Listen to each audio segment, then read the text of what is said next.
हमारे चैनल को सब्सक्राइब करें और वीडियो सबसे पहले अपने मोबाइल पर पाने के लिए बेल आइकन को दबाएं।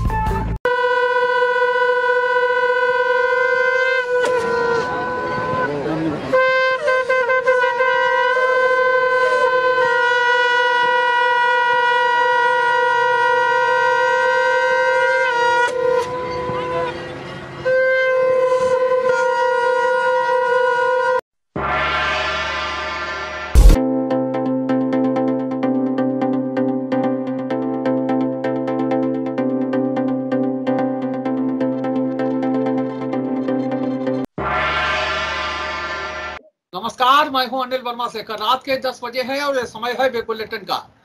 बिग बुलेटिन पर आज की चर्चा में चलें, इससे पहले आज के मेहमानों से आपका परिचय करा दे रहे हैं। आज भारतीय जनता पार्टी से डॉक्टर मुकेश सिंह राठौर, प्राचार्य हैं डीएन कॉलेज में, भाजपा के वरिष्ठ नेता हैं, जुड़ेंगे। और इसके अलावा आदेश अग्नोत्री जी, भारतीय जनता पार्टी के व्यापार प्रकोष्ठ के जिला अध्यक्ष हैं। आदेश अग्नोत्री कायमगंज से जुड़ रहे हैं। आजाद गुरुचरण आजाद जी, भाजपा के जिला मंत्री हैं, आज के भाजपा के पैनल में शामिल हैं। कांग्रेस से शुभम तिवारी हैं, युवक कांग्रेस के अध्यक्ष हैं। विवेक नारायण मिश्रा जी प्रदेश कांग्रेस कमेटी के सदस्य हैं, कन्नौज से जुड़ते हैं। इसके अलावा समाजवादी पार्टी से अनिल मिश्रा जी हैं, पार्टी के मीडिया विभाग के कोऑर्डिनेटर हैं। और कौशलेन सिंह यादव, ये अधिवक्ता हैं अपने यहाँ फतेहगढ़ में, और समाजवादी पार्टी का पक्ष रखेंगे। कौशलेन जी पहली बार जुड़े हैं बिग बुलेटिन परिवार से, आपका स्वागत है। हम चलते हैं, हम विषय की ओर चल रहे हैं। इस समय जिला पंचायत अध्यक्ष के चुनाव की सरगर्मियां चल रही हैं और सपा और भाजपा में पूरी तरह से सियासी घमासान चल रहा है। और 3 जुलाई को मतदान होना है जिला पंचायत अध्यक्ष के चुनाव को लेकर के। भारतीय जनता पार्टी ने 65 सीटें जीतने का लक्ष्य रखा है, 65 सीटें जीतने का लक्ष्य रखा है। और अभी तक की जो स्थिति है उसमें 22 सीटों पर निर्विरोध भारतीय जनता पार्टी जीत चुकी है। हम 2015 के चुनाव परिणामों पर अगर नजर डालें तो उस समय समाजवादी पार्टी ने 38 सीटों पर कब्जा किया था। 36 सीटों पर यहाँ चुनाव हुआ था, उसमें 23 सीटों पर जीत दर्ज कराई थी। अब भारतीय जनता पार्टी इस इतिहास को दोहराने का प्रयास कर रही है और 65 सीटें जीतने का लक्ष्य रखा है भारतीय जनता पार्टी ने। और जो पंचायत चुनाव हुए थे, पंचायत सदस्यों के चुनाव हुए थे, जिला पंचायत सदस्यों के, उसमें जो झटका लगा था भारतीय जनता पार्टी को, उससे उबरने का प्रयास इस अध्यक्ष के चुनाव में पार्टी करने जा रही है। और जो एक महत्वपूर्ण सीट थी, जो 65 सीटों का लक्ष्य है, उसमें भी एक महत्वपूर्ण सीट थी इटावा की। भारतीय जनता पार्टी ने बहुत पहले से यहाँ तैयारी कर रखी थी। 2 सांसदों को, 2 विधायकों को यहाँ इस सीट पर लगाया गया था कि इस सीट को जिस पर बहुत लंबे समय से समाजवादी पार्टी का और खासतौर से मुलायम सिंह परिवार का कब्जा रहा है, उस सीट को भारतीय जनता पार्टी जीतने का प्रयास कर रही थी, जीतने के लिए प्रयासरत थी। और उसके लिए पूरे प्रयास किए गए थे। 2 सांसद और 2 विधायक इस सीट पर बहुत पहले से लगाए गए थे। प्रदेश अध्यक्ष स्वतंत्र देव सिंह ने भी पूरी जी जान लगा दी थी इस सीट को जीतने के लिए। और कोरोना काल में आपको याद हो कि इटावा और सफाई के दौरे पर जब मुख्यमंत्री योगी आदित्यनाथ आए थे, तब भी उन्होंने संगठन को इस चुनाव की संजीदगी का एहसास कराया था। लेकिन जो स्थितियां बनी है वो आप सबके सामने है कि भारतीय जनता पार्टी इन सारे प्रयासों के बावजूद इस इटावा की प्रतिष्ठित सीट पर अपना उम्मीदवार भी उतार नहीं पाई। इस सीट की बात करें तो यहाँ अखिलेश यादव और मुलायम सिंह यादव में घोषित गठबंधन का रहा है और उसका ही लाभ इस सीट पर मिला है, जहाँ जो मुलायम सिंह यादव है उनके भतीजे अभिषेक यादव चुनाव जीते। और बात करें तो इस सीट की अपना एक अलग इतिहास है, अपना एक अलग महत्व है। वो समाजवादी पार्टी के सबसे वरिष्ठ नेता प्रोफेसर राम गोपाल यादव इस सीट से जिला पंचायत सदस्य रहे हैं। 1981 में प्रोफेसर राम गोपाल यादव इटावा की सीट से जीते थे। और इसके बाद में शिवपाल सिंह यादव ने इस सीट पर अपना कब्जा बरकरार रखा। 2006 में मुलायम सिंह के छोटे भाई राजपाल की पत्नी प्रेमलता यादव ये चुनाव जीती और 2 बार उन्होंने इस सीट पर अपना कब्जा बरकरार रखा। 2016 में अभिषेक यादव ने इस सीट पर जीत हासिल की थी, जो मुलायम सिंह के भतीजे हैं, और इस बार उन्होंने फिर जीत दोहराई है। इस सीट पर निर्विरोध जीत हासिल की है। जो उत्तर प्रदेश में अभी तक एक सीट पर समाजवादी पार्टी निर्विरोध जीती है तो वो इटावा की सीट है। और यहाँ भारतीय जनता पार्टी अपने तमाम प्रयासों के बावजूद, तमाम दावों के बावजूद यहाँ अपना उम्मीदवार भी खड़ा नहीं कर पाई। इस तरह से इटावा की इस प्रतिष्ठित सीट पर जहाँ रामगोपाल यादव और शिवपाल सिंह यादव जिस सीट पर अध्यक्ष रहे हैं, जो आज राजनीति में बड़े नाम हैं, वो भी इस जिले की जिला पंचायत अध्यक्ष रहे हैं। ये इतिहास है इस बड़ी सीट का। इसके साथ ही हम फरुखाबाद की गतिविधियों की जिक्र करें। आज कमालगंज में एक FIR दर्ज हुई है, जो सुबोध यादव है समाजवादी पार्टी के प्रत्याशी, उनके द्वारा अपने साथियों को लेकर के सांसद की गाड़ी पर हमला किया गया है, फायरिंग की गई है। और उसमें जो सांसद नहीं थे, सहयोग से बताया गया है कि सांसद नहीं थे गाड़ी में, सांसद के भतीजे थे, गनर था और ड्राइवर था। तो उसमें बाल बचे हैं सांसद के भतीजे। FIR दर्ज हुई है कमालगंज थाने में। ये एक दूसरी FIR दर्ज हुई है फरुखाबाद कोतवाली में। वहाँ एक पोपत पट्टी के रहने वाले शरद कटियार ने एक FIR दर्ज कराई है। डॉक्टर सुबोध यादव और उमेश यादव, जो पूर्व जिला पंचायत के सदस्य हैं, उनके खिलाफ एक कोतवाली फरुखाबाद में एक FIR दर्ज कराई है। मोहम्मदाबाद कोतवाली में भी एक FIR दर्ज हुई है कुछ सुबोध यादव के जो समर्थक प्रधान हैं उनके खिलाफ। तो ये 3 FIR दर्ज हुई हैं डॉक्टर सुबोध यादव के खिलाफ। और इस तरह से एक बड़ी जंग की ओर बढ़ रही है ये जिला पंचायत अध्यक्ष की लड़ाई। आगे अभी तक जो मुकदमे दर्ज हो रहे हैं उनकी संख्या आधा दर्जन से अधिक हो गई है। कल समाजवादी पार्टी के नेता DM और SP से मिले थे और उन्होंने जो चुनाव आयोग का पत्र आया है उसका हवाला देते हुए निवेदन किया था कि जो सदस्य हैं उन्हें मताधिकार से वंचित न किया जाए, उनके खिलाफ FIR दर्ज ना हो, अगर जरूरी ना हो और जरूरी हो तो FIR दर्ज भी हो तो उनकी गिरफ्तारी 3 जुलाई तक न की जाए। इसके बाद में भी आज 3 FIR दर्ज हुई हैं। ये साथ मिला है समाजवादी पार्टी के नेताओं को कि आज 3 FIR दर्ज हुई हैं। इनमें से 2 FIR डॉक्टर सुबोध यादव के खिलाफ है, जो समाजवादी पार्टी के उम्मीदवार हैं। एक तो बहुत गंभीर धाराओं की FIR है, दोनों गंभीर धाराओं की FIR है, जो कोतवाली फरुखाबाद में और थाना कमालगंज में दर्ज हुई है। तो ये सारा घटनाक्रम है जो इस पंचायत चुनाव की सरगर्मी को और बढ़ा रहा है, इसकी महत्व को और बढ़ा रहा है। और जिस तरह से पूरी तरह से तनातनी की स्थिति पैदा हो गई है इस चुनाव में, वो स्थिति बता रहा है कि ये स्थिति ये जिला पंचायत अध्यक्ष का चुनाव कितना प्रतिष्ठापूर्ण है, जहां भारतीय जनता पार्टी 4 सीटें जीत करके इस अध्यक्ष की कुर्सी पर पर कब्जा करने की पूरी रणनीति बना चुकी है। और पहले भी हमने कहा कि जिला पंचायत अध्यक्ष का चुनाव संख्या से नहीं बल्कि रणनीति से जीता जाता है, और रणनीति से ही भारतीय जनता पार्टी इस कुर्सी पर काबिज होने का प्रयास कर रही है। अनिल मिश्रा जी, आपसे ही शुरू करते हैं, कई दिन से हम लोग चर्चा को, तो हमने सारा घटनाक्रम बताया है। इटावा की ऐसी प्रतिष्ठित सीट जहां रामगोपाल यादव और शिवपाल सिंह यादव जहां जिला पंचायत के अध्यक्ष रहे हैं, वहां भारतीय जनता पार्टी अपना उम्मीदवार खड़ा नहीं कर पाई है। 65 सीटों का लक्ष्य है भारतीय जनता पार्टी का, 22 सीटें निर्विरोध जीती जा चुकी हैं। और फरुखाबाद में इस तरह से जो समाजवादी पार्टी के उम्मीदवार हैं वो अपराधों की ओर बढ़ रहे हैं, और अपराधों के ओर बढ़ने के साथ ही पुलिस भी सक्रिय है पूरी तरह से। वो जहां जहां अपराध कर रहे हैं पुलिस उनके खिलाफ FIR दर्ज कर रही है। 2 FIR हुई हैं बहुत संगीन धाराओं में, और ये संगीन धाराएं वे हैं जिनमें उनकी गिरफ्तारी का मामला बनता है, गिरफ्तारी तय है। तो ऐसे में जो जिला पंचायत अध्यक्ष का चुनाव है वो किस मोड़ पर पहुंच रहा है, कैसे समाजवादी पार्टी अब किस स्थिति में अपने को पा रही है, अनिल मिश्रा जी? शेखर जी, खाली फरुखाबाद नहीं, जो घटना चक्र रहा है पिछले 1 हफ्ते से पूरे उत्तर प्रदेश का, उसको देखने के बाद भी लोगों को कुछ कहना जो है क्या रह जाता है लोगों को कहने के लिए। तो बहुत समझदार हैं, एक एक चीज पे निगाह रखते हैं, एक एक चीज को देख रहे हैं। दूसरी बात मैं कहूंगा कि ये तो हमें उम्मीद थी कि ये सब घटना चक्र और बढ़ेगा, और बढ़ने के बाद में हर प्रकार की बाधा, हर प्रकार की रुकावट, हर प्रकार की कठिनाई पैदा की जाएगी कि जिससे कि समाजवादी पार्टी जो जीत की तरफ अग्रसर हो रही है उसके रास्ते में बाधा डाली जाए।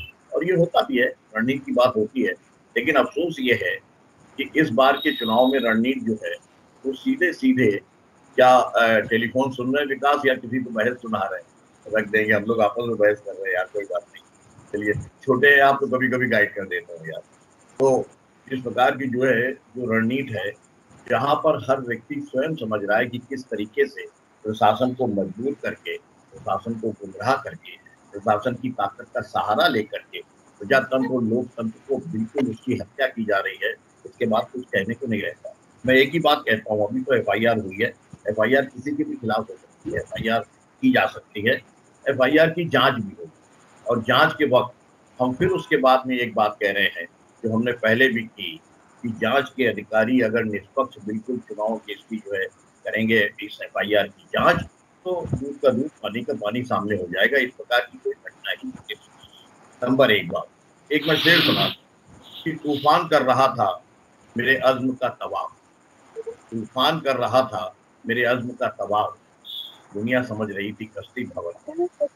ये देखिएगा, ये जो जब भी कभी जाती हुई है, जुल्म हुआ है, कहीं पर भी इस तरीके का जो है वो अपने नग्न स्वरूप सामने आया है, तो लोगों के अंदर से हमेशा जो है अन्याय का विरोध करने की भावना और मजबूत हुई। और जिस वक्त जिला पंचायत का चुनाव होंगे और मत पेटी में लोग मतदान जाने के लिए, मतदान देने के लिए पहुंचेंगे, उस वक्त के ऊपर जो है इन सब बातों का जवाब मत पेटी से मिल जाएगा। भारतीय जनता पार्टी किसी भी स्तर के ऊपर जो है वो अपना खाली लक्ष्य प्राप्त करना चाह रही है, लेकिन ये नहीं देख रही है कि आप किस तरीके से लक्ष्य प्राप्त कर रहे हो, ये पूरी दुनिया देख रही है। और आपके इन कृत्यों का आने वाले वक्त पे 2022 के चुनाव में क्या असर पड़ेगा, अभी हमारे भारतीय जनता पार्टी के सभी साथी लोग जो है बोलने को तैयार बैठे हैं कमर कस के, और फिर वही रटे रटाए जुमले होंगे, वही रटी रटाई बात होगी, वही आरोप होंगे, वही इतिहास होगा, वही हमें इतिहास का दर्शन कराया जाएगा। लेकिन आज वर्तमान कहाँ पे जा रहा है ये जरूर देखिएगा, लोकतंत्र कहाँ जा रहा है और हिंदुस्तान कहाँ जा रहा है, जनता किसको देखे। हाँ विवेक जी।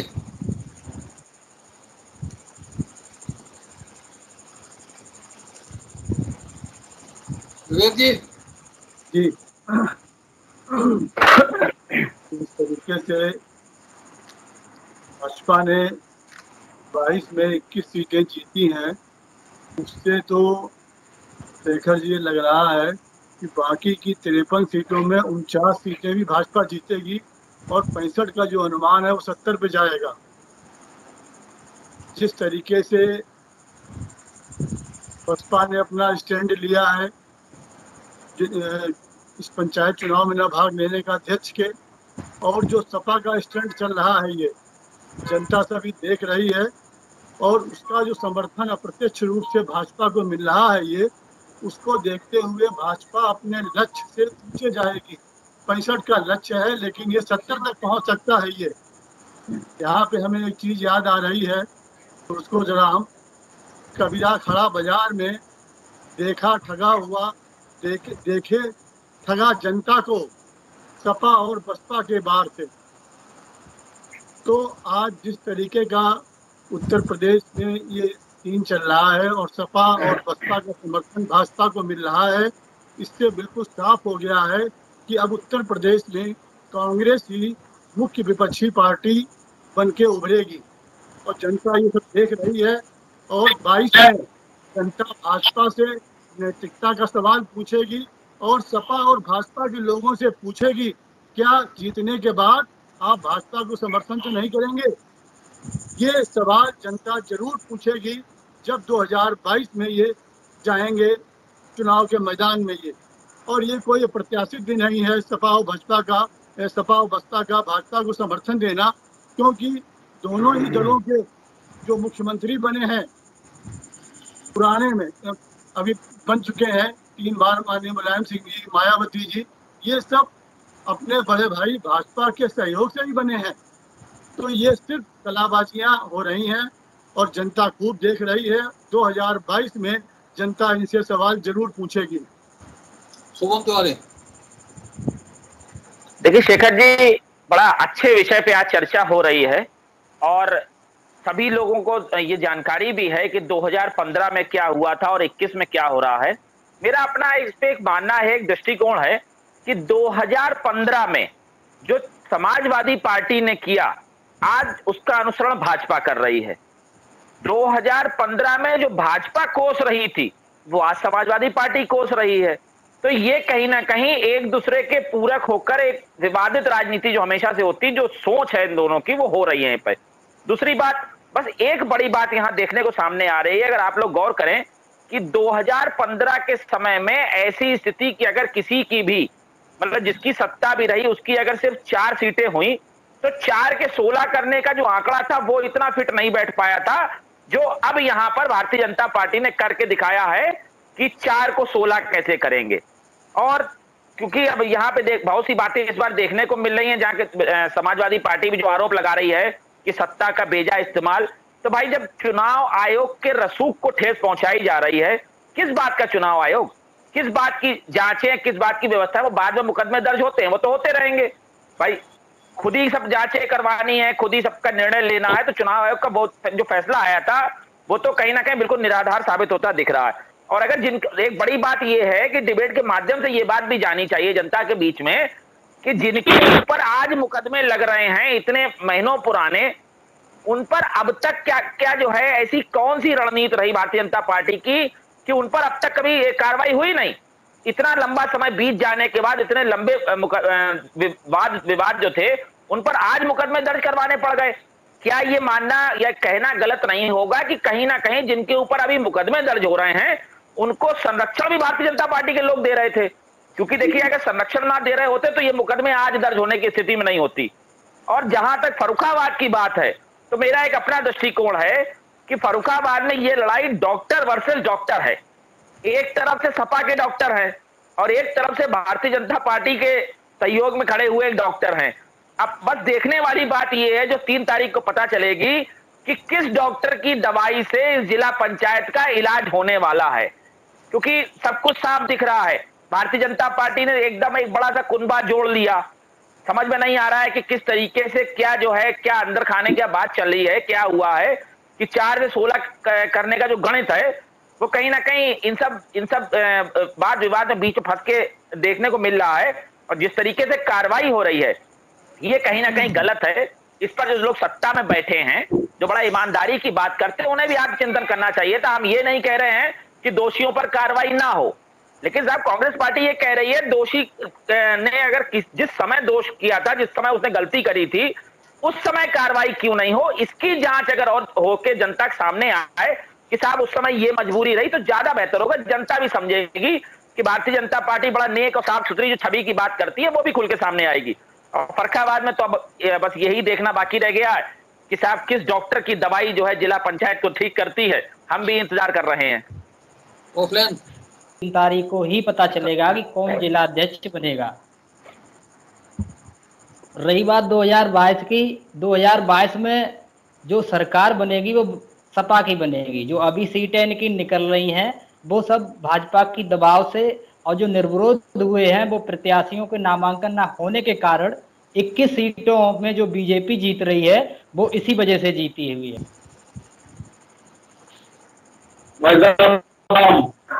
तमाम बातें हुए, सभी साथियों ने अपने विचार रखे। मैं बहुत छोटी सी बात करना चाहता हूँ कि बर्दाश्त की एक हद होती है। सांसद जी के बेटे के साथ जो हुआ सबको पता है, माननीय सांसद जी के साथ जो वो भी सब पता है। अब हमने जवाब लिया, ये बहुत मजबूरी में सीखा जवाब, क्योंकि अत्याचार की हद होती है भाई साहब।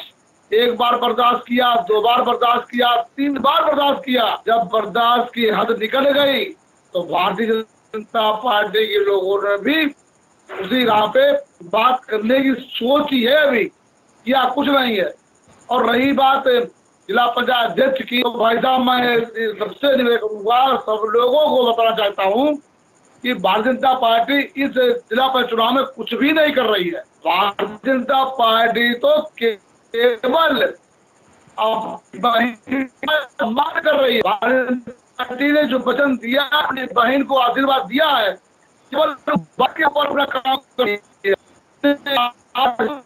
ना प्यार जता दुश्मन से युद्ध कर।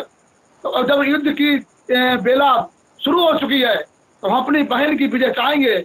हम किसी ऐरा गैरा की विजय नहीं चाहेंगे। हम चाहेंगे कि हमारी बहन की विजय हो, हमारी बहन की जीत हो। आदेश जी, और इसमें युद्ध में सब किसी जात के साथ में सब लोग लगे हुए हैं और 100% नहीं 101% अपनी बहन को जीत दिला के ही रहेंगे। ठीक, आदेश जी बहुत बहुत धन्यवाद। हमने सभी अपने साथियों के विचार सुने, अच्छा लगा। मैं एक बात पूछना चाहता हूं सभी साथियों गणों से, जब जब जिसकी जिसकी सरकार हुई है, क्या उसने उत्पीड़न नहीं किया? क्या उसने जोर जबरदस्ती नहीं की? क्या उसने जो अत्याचार नहीं किए? तब अपने मद में आके, सत्ता का मद बहुत खराब होता है, वो मद में भूल जाता है कि मुझे आगे भी इसी जनपद में रहना है या हमें आगे चल के ऐसी राजनीति करना है। राजनीति एक सिस्टमेटिक ढंग से हो, अच्छी बात है, हिंसा का इसमें कोई स्थान नहीं होना चाहिए, नंबर 1। नंबर 2, आज जो मुकेश राजपूत सांसद जी के भतीजे के साथ जो दुर्व्यवहार हुआ, ये बहुत ही निंदनीय है। मैं इसकी घोर भर्त्सना करता हूं और आशा करता हूं कि ये सब घटनाएं नहीं होना चाहिए। और भाई, मैं पूर्व में कई सरकारें थी, सबने अपने अपने जो है दांव खेले, सबने क्या नहीं किया। सपा हो, भाजपा हो, वो सपा हो, बसपा हो, कांग्रेस हो, किसने क्या नहीं किया। कहने के लिए बहुत कुछ है, हर आदमी अपनी अपनी पार्टी का बखान करता है, लेकिन मेरी पार्टी में एक खूबी है। मेरी पार्टी में खूबी यह है कि कोई भी सिस्टमेटिक ढंग से ही हम लोग कोई काम करते हैं। हम कोई मंथन और चिंतन करते हैं। हमारे 4 कैंडिडेट हैं, हम कैसे लक्ष्य तक पहुंचेंगे, ये हमारी रणनीति ऊपर से बन के आती है। हम सब लोग उसका अनुसरण करते हैं। हमारे यहाँ कोई भी विधायक, सांसद ये नहीं कहता कि तुम ऐसा करो, लेकिन हम लोग जो है भारतीय जनता पार्टी जिसको ऊपर से जो है निर्णय सुनाती है कि ये हमारा अधिकृत प्रत्याशी है, हम लोग तन मन धन से उसके पीछे लगते हुए हम लोग काम करते हैं। नंबर 3, कि आदमी जब राजनीति करता है, बंधुओं, राजनीति में हर एक को मुकाम नहीं मिलते, और जिन जिन को मुकाम मिलते हैं तो वो बहुत ही अपने उससे नैतिकता से गिर जाते हैं, उनका पतन निश्चित हो जाता है। आदमी, आज हम कोई अपराध करते हैं, हमको उसको सजा मिलेगी। मैंने जो बोया है वो काटेंगे, आपने जो किया उसको आपको भरना पड़ेगा, मैं जो करूंगा मुझको भरना पड़ेगा। बंधुओं, मैं आज पहली बार आपके समक्ष आया हूं और इस आशा के साथ आया हूं कि उपलब्धियां और आलोचना, भाई साहब मेरी बात को गौर से सुनेंगे सभी भैया बंधु, आलोचना और उपलब्धियां एक दूसरे के बहुत गहरे मित्र हैं। जैसे जैसे हमारी उपलब्धियां बढ़ेगी, वैसे वैसे निश्चित ही हमारी आलोचनाएं भी बढ़ेंगी। आज हमारी कई प्रदेशों में सरकारें हैं, हम कई जगह जो है नेतृत्व कर रहे हैं, ठीक है। हमारे पंचायत के जो मनोनयन अधिकृत प्रत्याशी घोषित जो किया गया है, हम बहन जी को निश्चित रूप से जिताएंगे और जिताना भी चाहिए। हिंसा का कोई स्थान नहीं होना चाहिए। बस इन्हीं शब्दों पर मैं इतना ही कहना।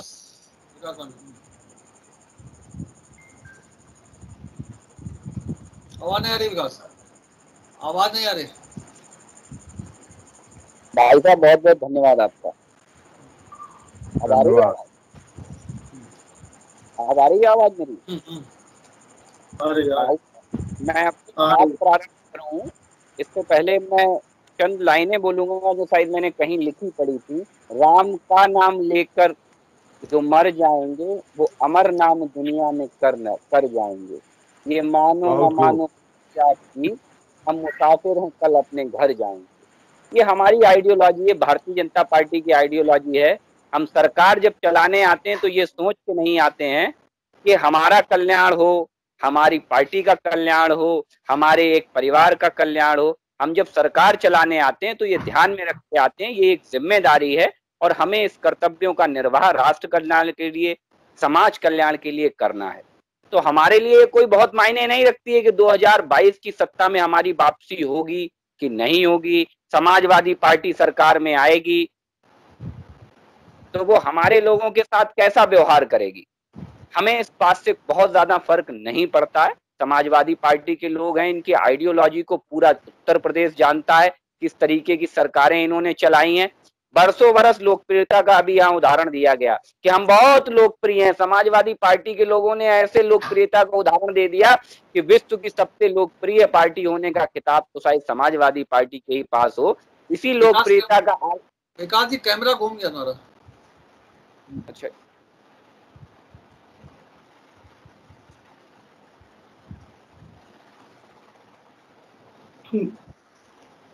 अब ठीक है भाई साहब। नहीं नहीं आए नहीं। थोड़ा और बताओ फिर से।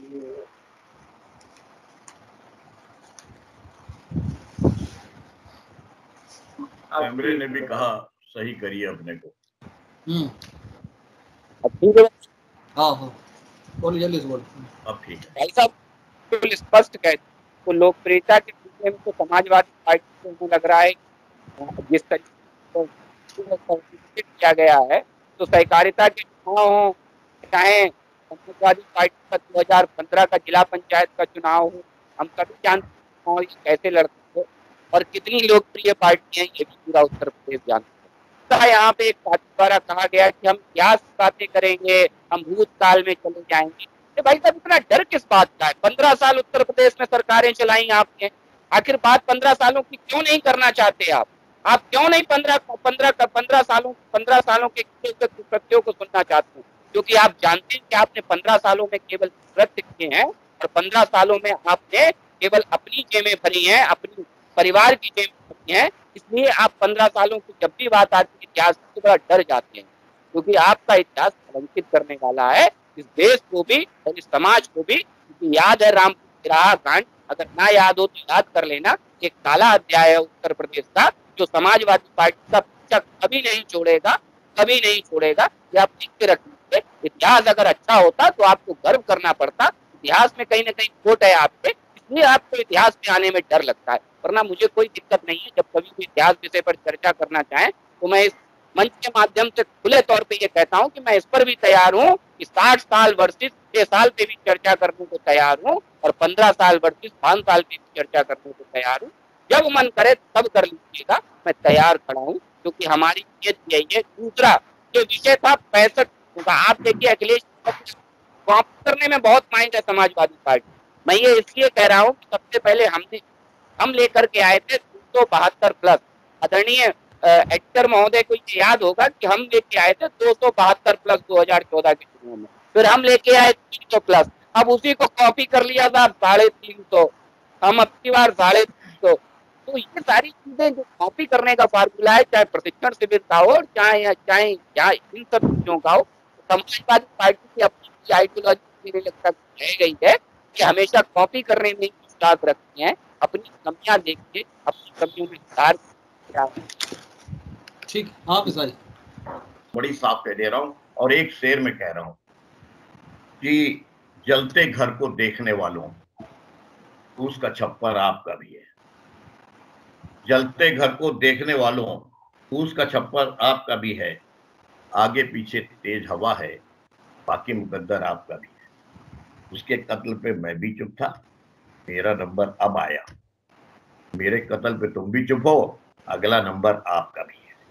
ये हिंदुस्तान की जनता देख रही है और आप भी देख रहे हो। इन छोटे छोटे सवालों से, विषय से भटक करके और उसको जवाब अगर देंगे तो डिबेट की उपयोगिता ही नहीं रहेगी, पूरे 2-4 दिन तक चलती रहेगी। हमने क्या किया, हमको जो है अगर मान लीजिए हमने किया और बकौल आपके हमने गलत किया, ठीक है, आपके कथित आरोप को हम जो है वो अपने नहीं नकारते मान लेते हैं, तो हमको जो है वो अपने पब्लिक ने जो जनादेश दिया, हम विपक्ष में बैठे हैं। आपको भी मुबारक हो, हम कह दे रहे हैं कि आप जो कर रहे हो तो आप भी विपक्ष में आने की बात कर रहे हो, आपका स्वागत है। इन सब सवालों से और जवाबों से इससे कोई नहीं।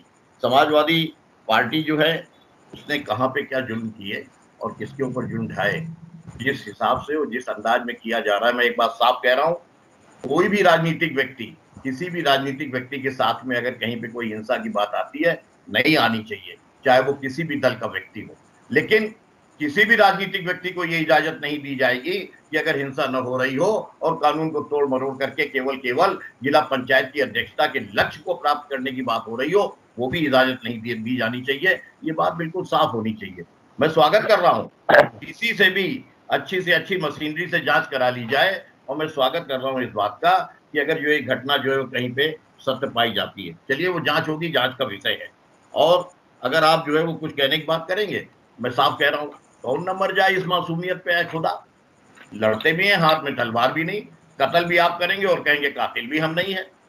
तो भाई कानून भी आपका है, सरकार भी आपकी है, लेकिन आप हमारे ख्यालात को बेड़ियां नहीं पहना सकते। आप जाति कर सकते हैं, आप जेल भिजवा सकते हो हमको, आप जो और भी जाति कर सकते हो। समाजवादी पार्टी का अगर हमारे ऊपर जो है कहीं पे कोई एक वो लगा हुआ है, वो बिल्कुल साफ लगा हुआ है, हम समाजवादी हैं इस वक्त पे, और हम जो है वो जाति सहन करने के लिए तैयार हैं। लेकिन ये पब्लिक है जो सब जानती है, और आप देखिएगा जरा सा अपने जब आत्मा में झांक करके, तो आप स्वयं जो है वो घर पे बैठ करके कहोगे। डिबेट पे कहना अलग बात है, मुझे ज्यादा नहीं कहना है, इसलिए कि अंधे आगे रोए अपने दीदा खोए। वहां तो जवाब जो है सब पहले से ऑटोमेटिक जो है वो अपने रेडीमेड जवाब तैयार है।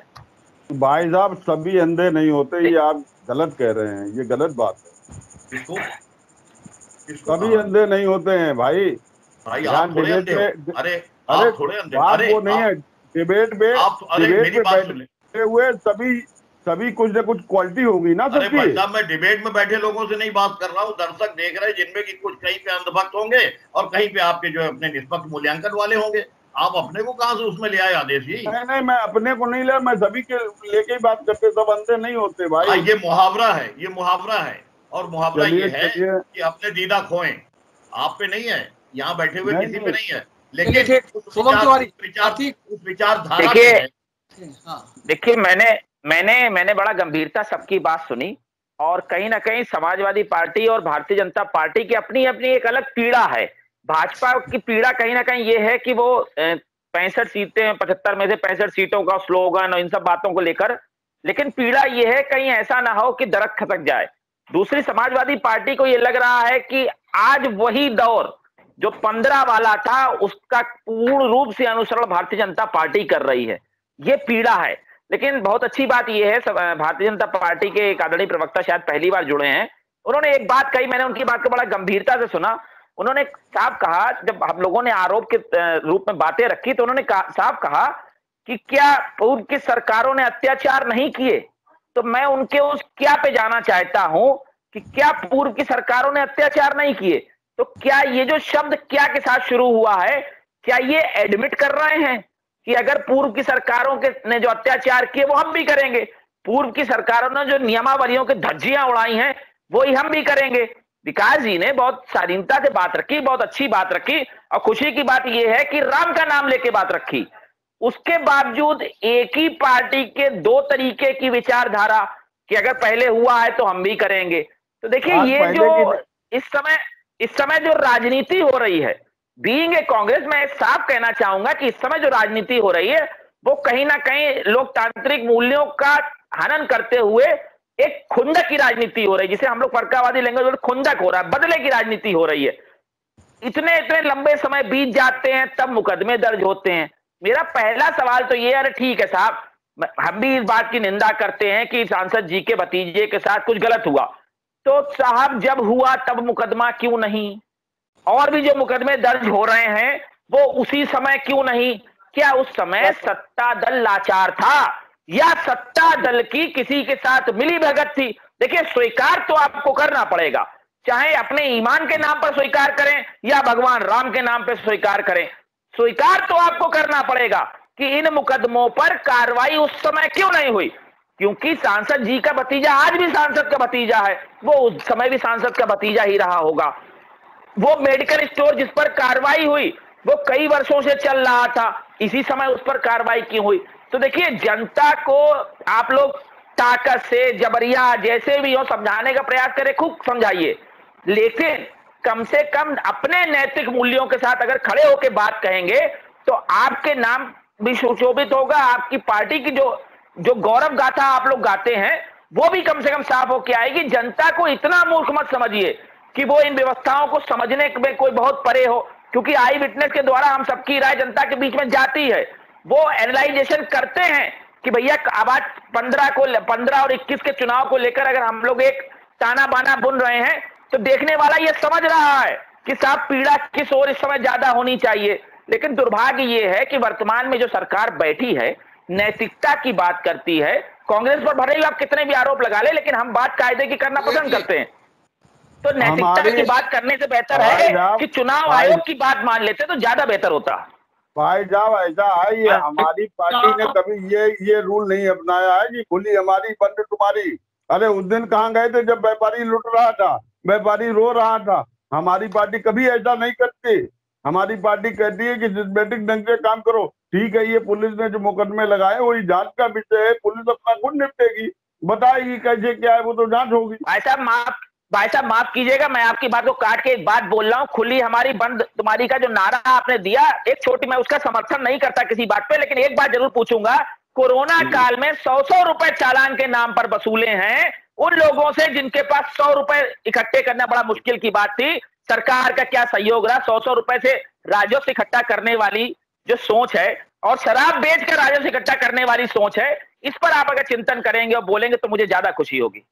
हम ये कहते हैं, ये कोरोना काल में जो 100 रुपए वाली बात आप कर रहे हैं बंधुभाई, वो ये जो गाइडलाइन बनाई गई उसका अनुपालन क्यों नहीं आदमी करता? मेरी समझ से परे ये तो बीमारी है, किसी को भी लग सकती है। इसकी गाइडलाइन का जो है पालन करना चाहिए। तो जब पालन करते तो 100 रुपए काहे के लगते भैया? आदरणीय गाइडलाइन में और नैतिकता में थोड़ा अंतर हो जाता है। आप अपनी पार्टी की बात रख रहे हैं तो इसे उसी तरीके से आप हमें समझाने का प्रयास करें, ज्यादा बेहतर होगा। मास्क हर पार्टी के लोगों ने बांटे हैं, गरीबों की मदद हर पार्टी ने करी है, लेकिन जो एक नैतिकता वाली बात है हमने वो बात रखी, उस पर अगर आप प्रकाश डालते तो ज्यादा बेहतर होता। नहीं, वो हम आपकी बात समझ रहे हैं। हमारी पार्टी में ये कभी नहीं हुआ है कि खुली हमारी बंद तुम्हारी। भैया देखिए, आज मैं जैसा बोऊंगा वैसा ही मुझे काटने को मिलेगा। अगर मतलब आप देखिए, डिबेट में बड़े बड़े लोग जो है बैठते हैं, बात करते हैं, बड़े उपदेश देते हैं कि साहब ऐसे नहीं ऐसे, लेकिन क्या वो अपने असली जीवन में वही काम करते हैं जो वो यहाँ बोल रहे हैं? नहीं करते हैं। मन पलट जाता है, चंद सेकंड के लिए बैठते हैं, कहते हैं नहीं साहब बढ़िया दे लेते हैं। फिर कांग्रेस की तरफ से मैं आपकी बात का स्वागत करूंगा कि जैसा बोया वैसा काटोगे, यानी कि समाजवादी पार्टी ने जैसा बोया था आज भारतीय जनता पार्टी वैसा ही काट रही है, उसी तरीके से काट रही है। नहीं, मैं ये नहीं कर रहा हूँ। मैं आपके शब्दों पे जा रहा हूँ मान्यवर। समाजवादी पार्टी हो, बसपा हो या कांग्रेस, ऐसा नहीं कि जनता नहीं जानती, सबके क्रियाकलाप जानती है। भाजपा को अकेली नहीं है। समाजवादी पार्टी ने कहीं पे इस स्तर से कहीं कुछ बोलने की बात नहीं करी।